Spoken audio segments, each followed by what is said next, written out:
It's time now for a look at what's making headlines in newspapers around the world, and we're joined by Deepti Kaldoho in the studio. Good to see you, Deepti. Hi, Delano. You're starting out with the Italian city of Venice underwater after that historic tide on Tuesday. Yeah, that's right. The highest tide in 50 years that ravaged Venice, prompting authorities to declare a state of emergency. The images are pretty astounding. You can see them splashed across the front pages of the Italian papers today. La Repubblica, SOS, it says, that's going with a picture of Piazza San Marco, completely submerged.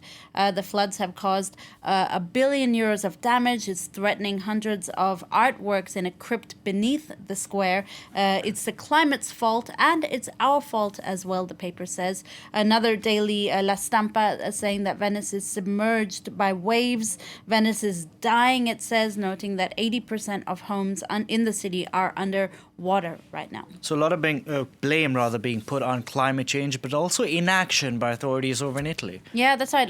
Officials blaming Italian corruption in particular for failing to provide a barrier protection system. Venice is drowning. That's what this paper Il Messaggero says. That now they're alluding to that barrage scandal. In fact, authorities spent more than €6 billion on a project called MOSE. It was a series of barrages that were meant to be built in the 1980s, designed to protect the city from these kind of events. 3 decades later, those barriers are not operational, hence why there's a lot of anger from locals in Venice today. Bribes won't absorb the high waters. That's what another Italian paper says, rather sarcastically, again alluding to the corruption scandals surrounding this barrage project MOSE that erupted in 2014. Now you're shifting gears next to a report out today from the Lancet Countdown on health and climate change. Yeah, reports like this are rarely good news. This one's very alarming. Are they ever good news? No. They're awful. In fact, they're hardly ever, in fact, never really. The findings from this report warn that children born today, starting from newborns, face food shortages, exposure to infectious diseases, malnutrition, and stunted growth during their lifetime as a result of climate change. It's on the front page of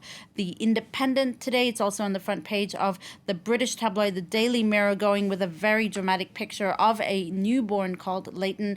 Give me a world I can grow up in, the paper says, really speaking on behalf of the child. And you'll see their logo is in green today because they've dedicated this edition to the environment and climate change. Speaking about climate change, let's head to the Indian capital now. New Delhi once again facing toxic smog, and a high-profile visitor, Prince Charles. That's right. He's there on his on a 3-day visit of India, his 10th royal visit, actually, Delano, as the Deccan Chronicle says on its front page.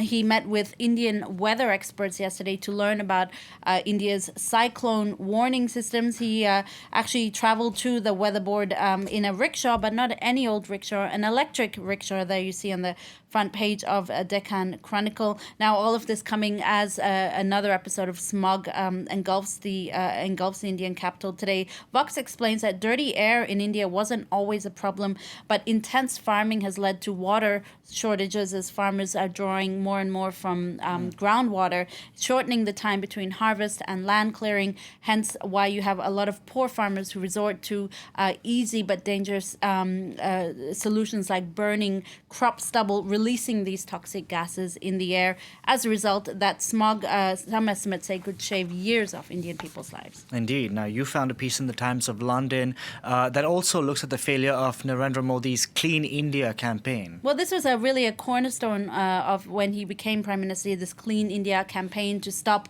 open defecation, which is a really big problem, particularly in the poor rural parts of the country. And last month, he declared an end to it, saying that thanks to 110 million new toilets, open defecation is no longer a problem. The Times says that a new survey shows that 1 in 4 Indians still defecate. Furthermore, Indians in villages say that the money earmarked to build these toilets were actually taken by local leaders, meaning the toilets have never actually been built. But nonetheless, the idea has sparked a shift. You have a lot of people who are actively demanding the building of these toilets, especially women who face sexual assault problems and rape, actually, when they do go out to do their business. In the open. Now, finally from you, Deepti, you're ending with some good news. 3 cows believed dead were actually found alive. Yeah, these trio of cows were on Cedar Island along the coast of North Carolina back in September when Hurricane Dorian struck, and it had been believed that they'd been swept out to sea